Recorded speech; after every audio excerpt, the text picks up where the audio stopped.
Hi Chris, how are you? Hi Jess, I'm fine, thank you. Good. I'm good, thank you. Good. Now we do know each other.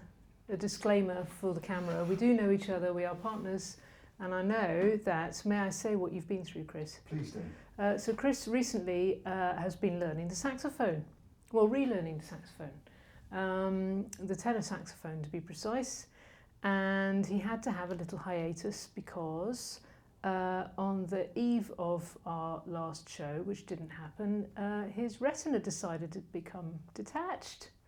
So after some emergency services, emergency surgery, courtesy of the wonderful people at Bristol Eye Hospital, thank you so much, he's ready and all clear to go back to playing the saxophone because he was worried about the pressure, which is a very logical concern, really. You've got the weight on the back of your neck, haven't you? And you've got the actual pressure of blowing the instrument. So here we are again. We're going to have a little turn first. I'm going to check you over because you've done lots of Alexander, so you know the general principles of, you know, you've got fairly good use. Could always do with a bit of a tune-up, like any good instrument. So, it hasn't been top of my priorities for the last 7 weeks. No, lying on the sofa with your eyes shut. So, for those of you who don't know, you should know by now, the principles of the Alexander technique is about doing as little as possible to achieve your aims. Isn't that nice? And if you work with a teacher, such as myself,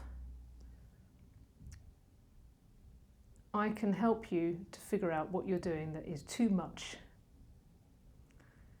And usually that involves a certain amount of fixing,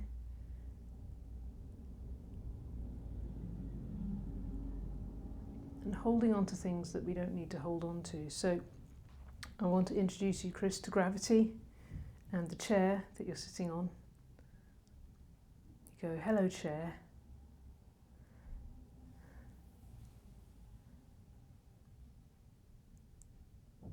And let the chair take your weight.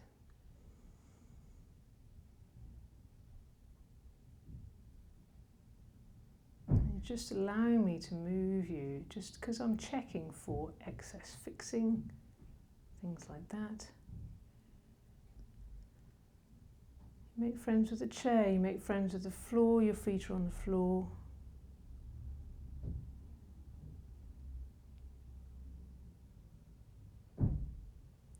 And what I'm hoping for is for this one whole piece between the chair, where your sitting bones are on the chair, can you feel those? I can, yes.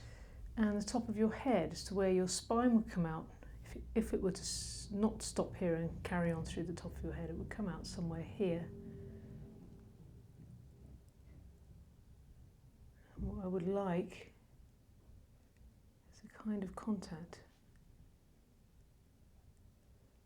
So you can start asking yourself these questions and sending little messages to parts of your body like, what's my neck doing? Is it holding on for any reason? No, it's not. That's better. Because the spine connects with the skull, and the skull rests on the spine, a point round about here between the ears. So you say, is the neck free? So you've taken the stress off the neck, then you've got room for the spine to be longer. And the back to be wider.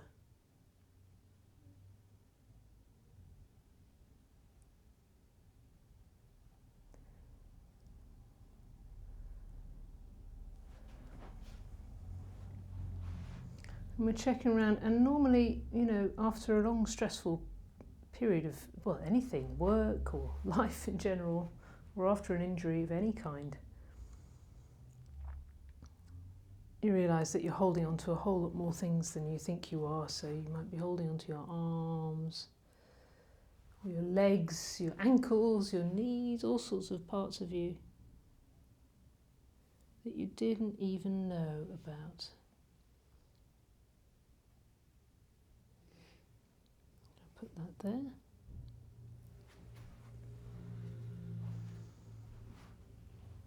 This one. Let your fingers point to the floor. Let your hand turn to the front. Beam of light coming out of the palm. Just let that rest. And your nap.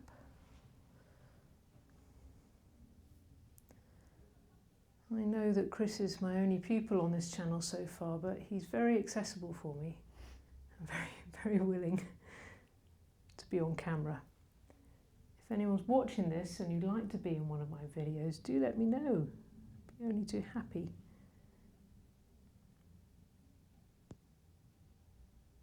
So Chris, you know at some point you're going to get out of the chair and you just say no, because you don't want to do it the habitual way that you're used to doing it. You want to think carefully about it. You want to think about your neck being free so that your head is going kind of a forwards and upwards general direction. You might want to bring your heels into the chair a little bit so that you can get up and over them. That's the furthest I can go. That's fine. Also, your heels don't have to touch the floor. That's kind of a myth. So we're going to stand up, so you're just going to follow your head forward and up. You are standing. Now the weight is all on your feet. That's your heels and your toes.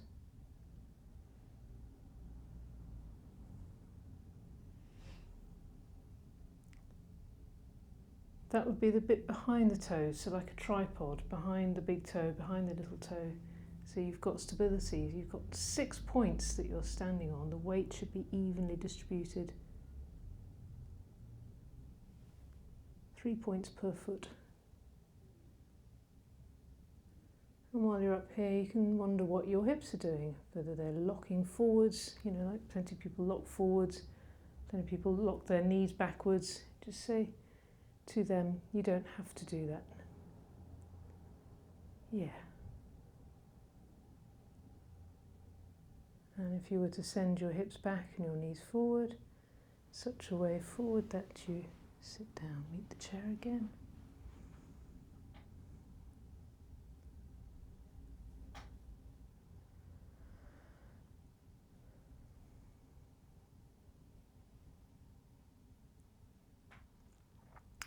Did you find, Chris, with your with your eye troubles, that your balance felt strange? Completely.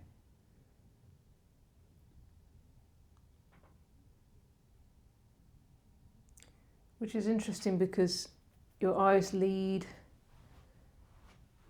your head and your head leads your body. So if your eyes aren't working properly or not in a way that you are used to them working, then it can throw your usual habitual sense of space completely out of the window. Yeah. However, in terms of standing up, what people tend to do, I come across this all the time, is that they think because they're in a lesson they have to be very good and their eyes forward, a bit like martial arts. And actually what that does is you can pull the head back, you know, if you're leaning down trying to keep your eyes forward. So when you stand up, you just forget about your eyes, just let them go wherever they go. Drop your eyes to the floor maybe. Yeah. And then you've got nothing fixing on the way up. That was lovely. And the same when you sit down, so hips go all the way back, knees go forwards to counterbalance, and that's lovely. Okay. Well, you can watch the other videos to find out different kinds of chair turns. We're doing a chair turn, aren't we? What happens when you pull your head back and all that stuff. But we're going to move on now to the juicy bits. The saxophone. Now we're not going to play, you'll be pleased to know. You'll be really pleased. But we're going to talk about how you basically hold a weight in front. So we'll put this on first. Do you want to put that on, Chris? This is a harness. So when I play the saxophone, my alto is much smaller and lighter, and it's just a strap around my neck, and I've got pretty used to it. But once you play a bigger instrument like the tenor, you might want to get a harness. This is a female harness. It's a female harness. I honestly haven't seen a male harness, so I don't know. I think this goes, you know, between the boobs rather than straight down. I think that's the difference. I think a male harness would probably come down there. But yeah. Anyway, so as you can see, instead of just pulling round the neck, it crosses round the back. Do you want to stand up and show the camera? That was lovely. Turn around. You can see how you've got this crisscross back. So when you pull on the front, the weight is going to go here and here, instead of just pulling down on the neck there. So that's why a harness can be a good idea. If you look at this strap which came with the instrument, and you put it on, like a medal, you'll see that it basically weighs on the neck, so all the pressure will be like that, and it's quite heavy. So turn around then, Chris. So first of all, we'll demonstrate the effect of weight on the front. So if you lift your arms out in front of you, right, I can see your toes twitching there. What do you think might be happening? I know my hips went forward. Did they? Yes. Hips went forward. They definitely went forward, yeah, and my knees locked. Knees locked, did they? Right. And did you feel you leaning on your toes, maybe? No, actually I've gone back on my heels. Ah, right. Okay, so that's a good thing.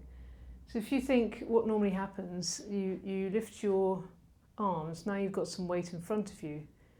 The rest of you needs to kind of be, the reason for unlocked knees and unlocked hips is to give you that kind of flexibility, like a skyscraper in the wind, or when you stand on the tube train, you know, you kind of go wibbly wobbly, and you can, then you're harder to push over, you've got better stability. If you lift your hands in front, what you want is for the rest of you to compensate slightly. So if you've got soft ankles,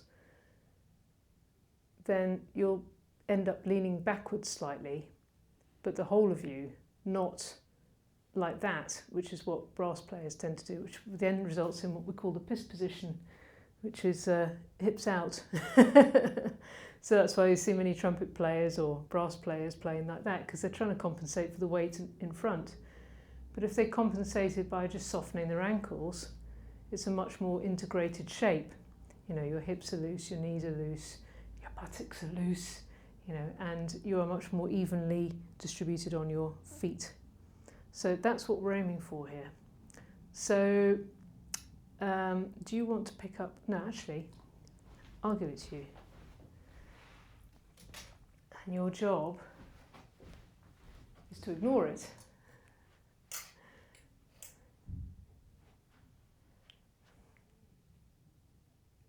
Can you feel anything, like an urge to grab it? It's been 7 weeks. I know some musicians you can work with, and you just get this like, oh, gimme. And you just have to try and maintain your excellent use. So I'm going to put it on you. Maybe. Mind the eye. Mind your eye. Okay. Right. You forget how heavy they are, don't you? It's heavy, isn't it? Right. So there it is. How does that feel? Heavy. What can you feel going on? Do you feel anything trying to compensate? No, it's just, I mean, there is a tendency to want to just go forward, of course. Yeah, yeah, okay. You forget how heavy they are. Yes, yeah. So as we see, this weight is pulling on Chris's shoulders. You know, it crosses here at the top of his neck, at the bottom of his neck rather. It's making me want to, my neck wants to go forward. Right, even though we're not using this. Yeah. That would be even worse, wouldn't it, Yes. if you're using that one? Let's just take that one away because we don't like those. Ah, right. Okay, so I'm going to go back to adjusting you. I'm going to say, think about your ankles. Give them some space. Think about your toes spreading out, your heels spreading out behind you, and your ankles come up from in the middle of those two. Nice loose knees. You don't have to bend them, but just, potential to go. Nice loose hips again, you don't have to bend it, you just have the potential. And all this just prevents you from locking knees, locking hips. And your head is always loose and free. Okay. Now then, the next thing for brass, well, with the saxophone you've got the level, haven't you? Actually, it's a bit high. Put it in your mouth. Okay, and you can hold it.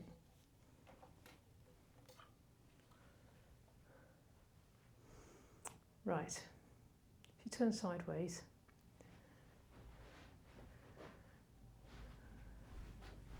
what we're looking for here is no pulling back of the neck.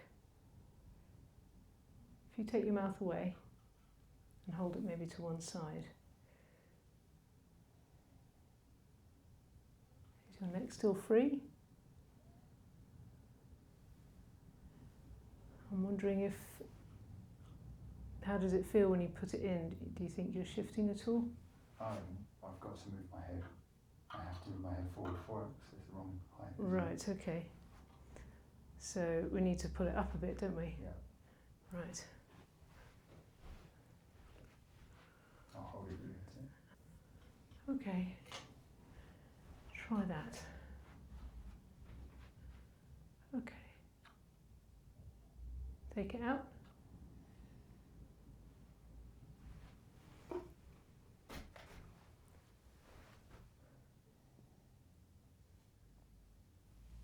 That looks good. Now then, what are your hips doing? What's your knees doing? Fairly soft, they're not locked. Okay. Just give it a blow then, without a noise, because we can't disturb the neighbours here.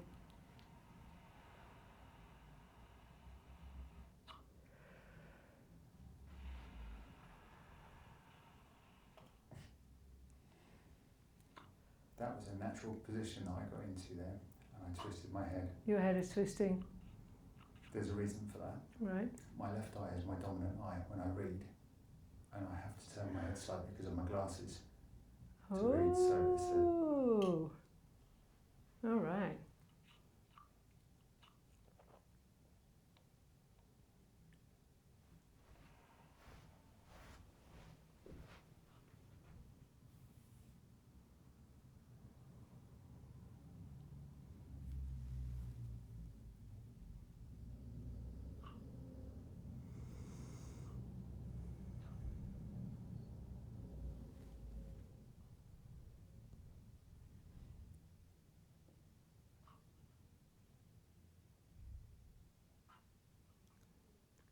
See if we can soften these hips a little bit.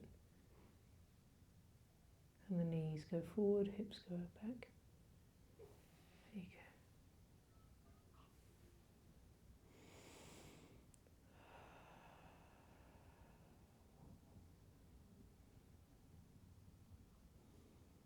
go. All right.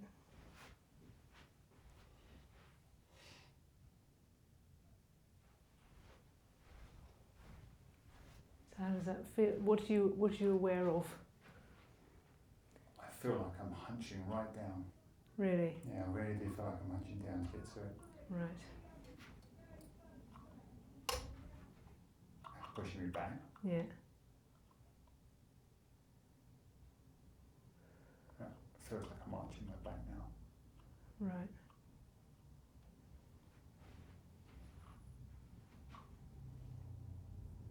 So what do you think? Just give up and play a different instrument.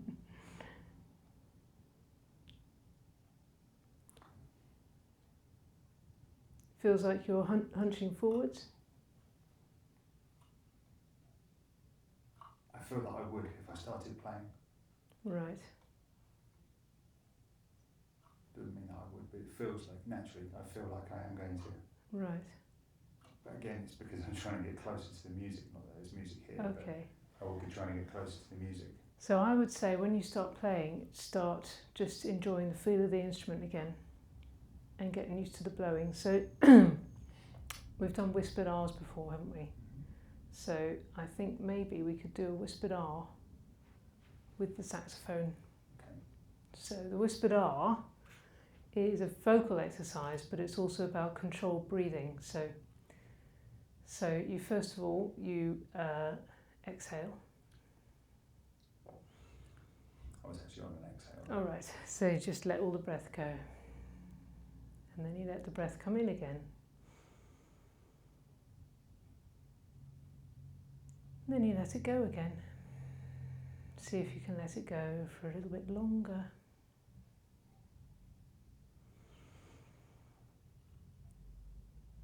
And once more, maybe a bit longer than the last time. Now then, you'd be resting your tongue behind your bottom teeth. And think of a smile behind the eyes. And let the breath come in through your nose. And when you're ready, let it out through the mouth and you make an R sound.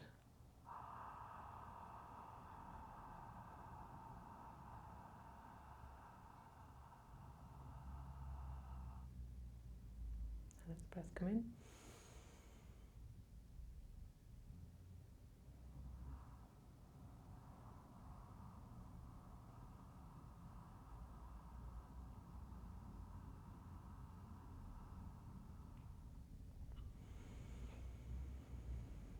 Let's do one more.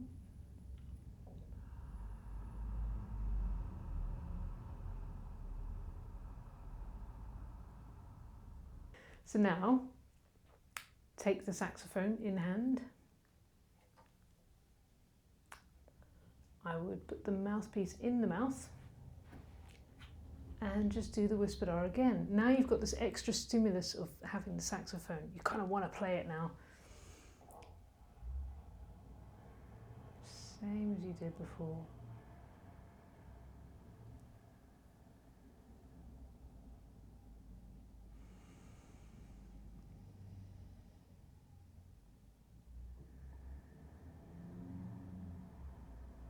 So now you can hear the sound coming out.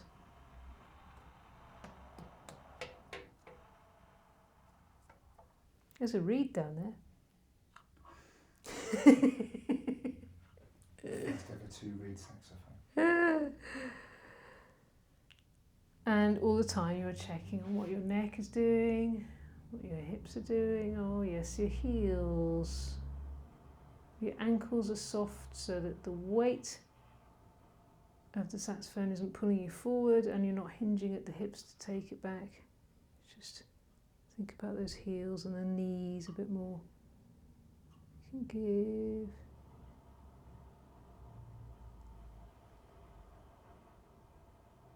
Nice, and then give it a rest so that we don't keel over.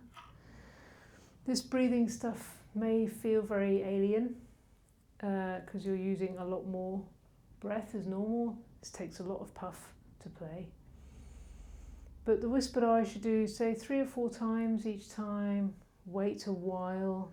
Someone I know does it every hour on the hour. And it's a really good way of pausing, but it's also a good way of inhibiting the desire to, you know, you've got this gorgeous instrument that you want to play, you want to sound like John Coltrane, and, you know, probably got the wrong one, but anyway. I sound like Robbie Coltrane. And whatever your instrument is basically, or whatever the task is in hand, it's a stimulus and you want to get stuck in and you want to do it. So just taking this moment to really check where your neck is, your back, your spine, your knees, your hips, your ankles, and what your hands are doing, and do a couple of whispered R's. You feel calmer now? All right, just one last point about this saxophone then. So if you take it in hand again, so your fingers on the keys, you're not pulling your head back and all that. So basically, whatever you do with your fingers, you want to do them with the least effort. So again, this is playing guitar, playing piano, playing saxophone. You know, I'm not a saxophone teacher, but I do play. My teacher used to say, must curl the fingers. I don't know. I don't know if it's good or if it's bad. Frankly, I don't care. As long as you're not putting in extra effort. So your elbows should be loose, you know, elbows should be dropped towards the floor. You should be able to lift your arm with just enough effort to play. If you find that you're grabbing onto the instrument or anything like that, it's going to wear away at you. And ultimately you'll have less dexterity because there's just more effort going in. Why have more effort? So, do one more whispered R into your saxophone and play me a C major, just go up and down. I can't remember how to do that. Or a D, whatever.